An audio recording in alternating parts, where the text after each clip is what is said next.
women's division with the women's Money in the Bank match. From Raw, we got Asuka, Naomi, Alexa Bliss, and formerly Nikki Cross. This is the first time I've said this name out loud. Nikki Ash versus Liv Morgan. It's Nikki Cross, almost a superhero. Natalia and Tamina. Honestly, I'd be okay with any of these 8 winning. Pulling for Liv to win it, but she's not my prediction.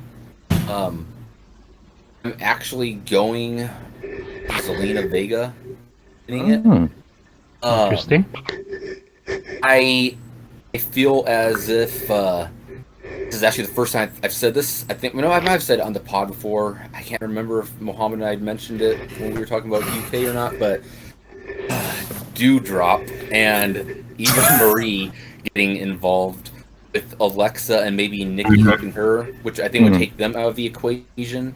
I think the final 2 on the ladder is going to be Zelina and Liv. I just have a feeling Zelina is taking this one, but yeah, I actually want it to be Liv Morgan. He's put in the work. He's improved. More so than like when women came up in 2017, when it was Ruby, Liv, Sarah Logan, Mandy Rose, and Sonya Deville. One that the only one that really seemed like they were ready was Ruby Riott, but I feel like Liv Morgan has put in the work, and she is the only one out of the rest that really grew. Like, look at Mandy Rose, like she hasn't really done shit, but I think Liv Morgan has. So it's like, for Money in the Bank doesn't mean you have to put the title belt on her. I think she definitely deserves it. I'm going with Zelina to win it. Don't think she's going to cash in tonight, because I do feel that the women's championship match, I think it was just going to be mainly just a match right there. And if Zelina wins, I don't think there's going to be a crossover. Same. And I don't think she is going to cash in right away on SmackDown. I feel that Sasha and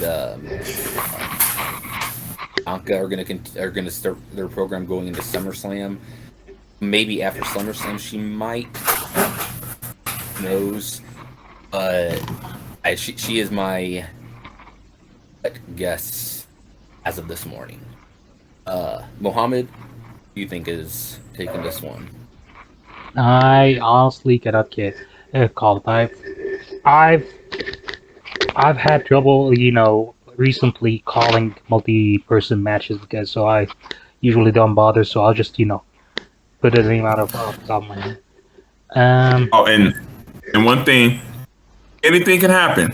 Otis won it, but who was the 2-time Money? The Miz. So they can always do a course direction real quick. Yeah, they can do a call. I would say that would be a good way for if Liv won it and Zelina wins it off her in a match. That would be a good story arc for Liv. Like character growth and so forth. And Liv making it to the almost stop and having the rug pulled out from under her, that would also be a good thing for me. For what can we say? A rising babyface to have is that big rug pull. It worked for Cody for a while. You guys remember Cody and Damien Sandow? Yeah. Hey, the briefcase looked very fancy at that time. Yeah, the chocolate briefcase, that was good. yeah. Anyway, sorry, just remembering Sandow cashing in just brought back some bad memories. Yeah. I mean, I always remember that bit on SmackDown when he threw the briefcase in the river and he jumped in. He's like, "Help! I can't swim." Yeah. Oh, that's so funny. Yeah. I mean, like, I really thought at that cash in that Sandow was gonna become the WWE World Heavyweight Champion. But how times have changed. What you gonna do? It killed. I mean, like, that failed cash in killed him. But anyways, let's stop. Just So like Barry Corbin, or low rent Barry Corbin. Yeah. I mean, do you think Baron Corbin? Go ahead. I'm sorry. Do you think Baron Corbin screwed himself over, or was that the plan all along for him to have a field cash in? Well, if you listen to the dirt sheets, he was being punished. Yeah, because they said he had an attitude error and being late and stuff like that. That was the way to humble him. Because you notice once that happened, he's drifting and now he starts slowly coming back up again and stuff. So, yeah, he's one of the more compelling characters. The only one to get this, but when he was wearing that white shirt this past week, I just wish it was puffier, and now I could just think of like Seinfeld and being a pirate. That's all I could think of this past week.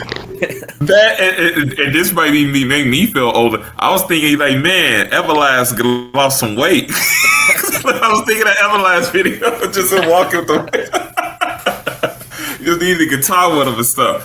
But I love it though, and I love the little heel things he's still doing. That's like, I don't know if I want to be a baby face because this worked. Because I'm still laughing like my 2-year-old daughter got sick because she had to eat spaghetti out of a can. Just like, see? Like the poor guy lost his housemate, so like he's fantastic.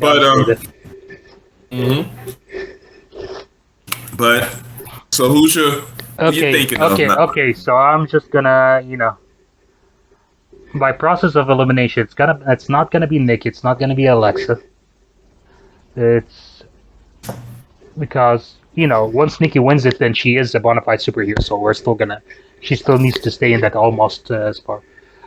I mean, like, I would be over the moon if Asuka wins it, but no, I don't see that happening. I think Asuka's in mid-card limbo for the time being. And sorry, if she did win it, she'll be the first woman to fail. Because I have a feeling they would do that to her. Yeah, they'll let her cash in. Yeah, they'll let her, come ahead and make a straight challenge and then get beaten in a straight up match without, the surprise thing. But so anyway, none from the Raw side fit for it, so I think it's gonna come down to Zelina and Liv. And yeah, what you said, Joe, makes a lot of sense. I think that briefcase is gonna end up with Zelina somehow, even if Liv actually grabs it tonight. I think she's gonna put it on the line, win a singles one-on-one match with Zelina, and Zelina's gonna get her win back, and then she takes the briefcase. So going forward, Miss Money in the Bank. The only person I think might take it from Raw, this ties in with the whole Roman Usos thing, as if they have Naomi win it and she jumps over to SmackDown to cash in and goes heel over there and sides with the bloodline. That's the only way I could see anyone from Raw winning it. I feel they're going to save her from going to SmackDown until after the draft. Yeah, I think so too. I think honestly, Naomi as a heel is a huge risk. It is. Like her last heel run, like the whole Team Bad heel run, it just completely bored me. I wasn't invested at all in the character. She's a much better face. She is a much better face, and heels should be good workers, and she's still sloppy as all. Yes, agreed. Honestly, it wouldn't be a bad idea. I know a lot of times they like to keep married couples on the same roster. It wouldn't be a bad idea to keep her on a separate show because of the fact that it avoids her doing any heel tactics and pretty much just let her do her own thing. Yeah.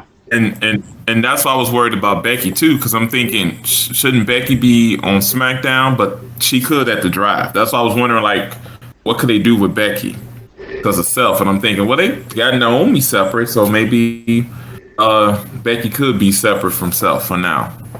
Yeah, but what do you think is the more interesting roster for Becky right now, Raw or SmackDown? Honestly, Raw.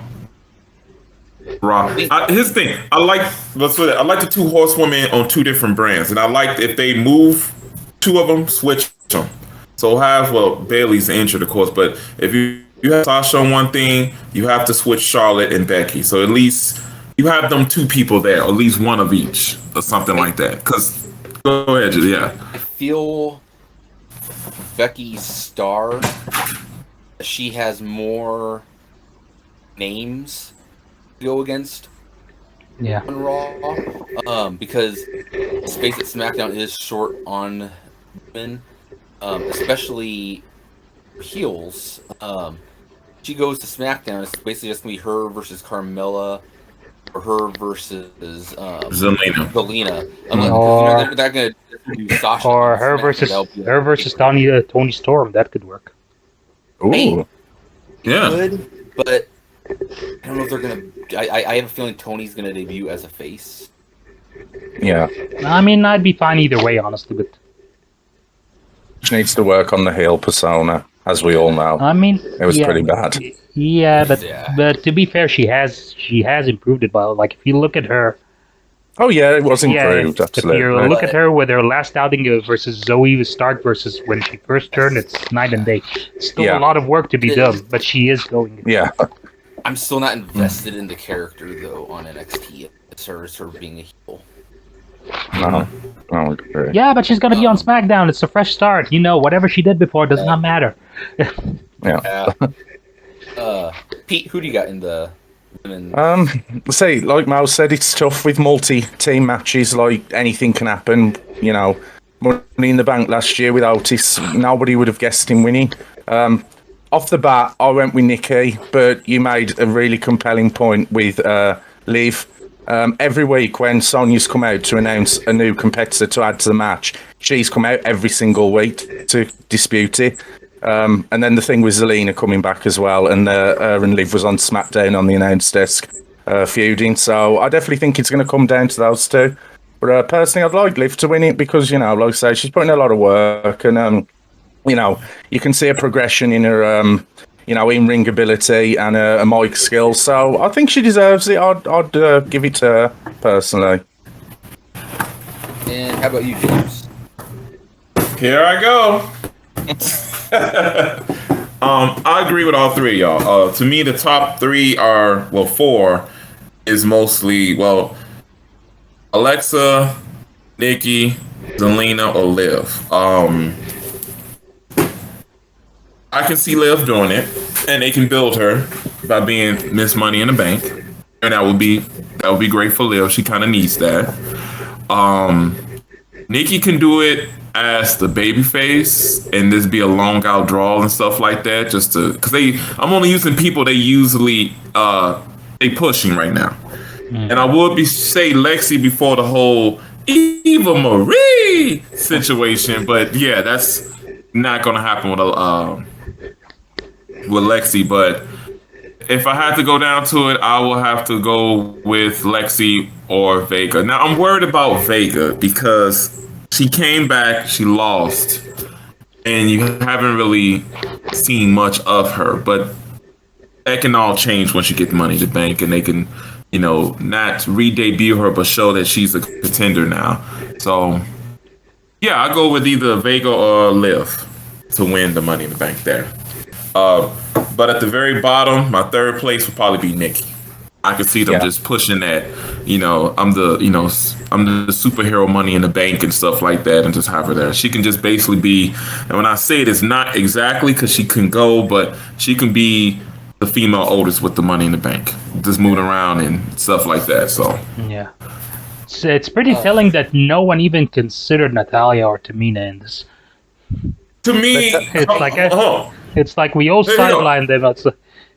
No, I'm thinking they last minute replacements because they didn't have a match. They didn't do that. They didn't make an announcement. They just like, boom, they in here. So I'm thinking this is more a last minute replacement to fill up 2 spots. And yeah, they're just, they're basically spot fillers. Yeah.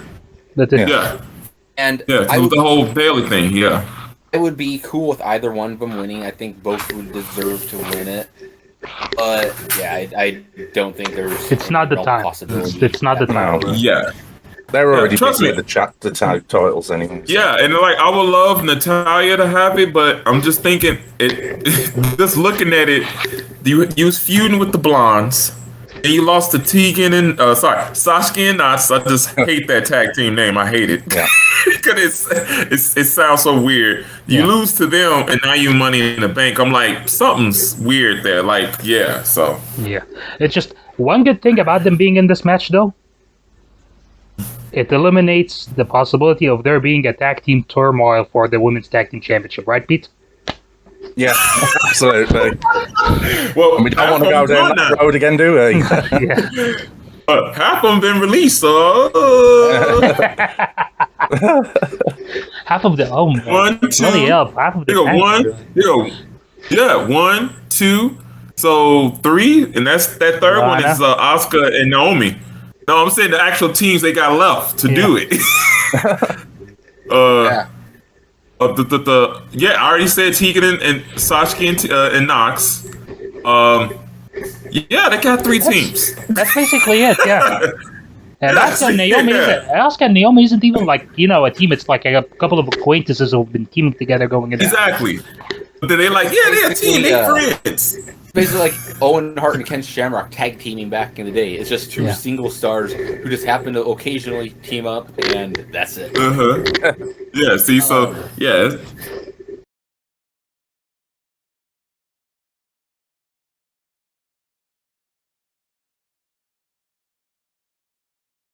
Thank you for joining us on the Outlaw Macho Drive-In. If you liked that video, please click like and subscribe to our channel for more content from the Drive-In. For full episodes of our podcast, you may look us up on Anchor, Spotify, or wherever your favorite podcasts are available. Just search for Outlaw Macho Drive-In. And if it's not too much trouble, would you help us out here? Spread the word, share. We would really appreciate it. Thank you. We love you. Bye.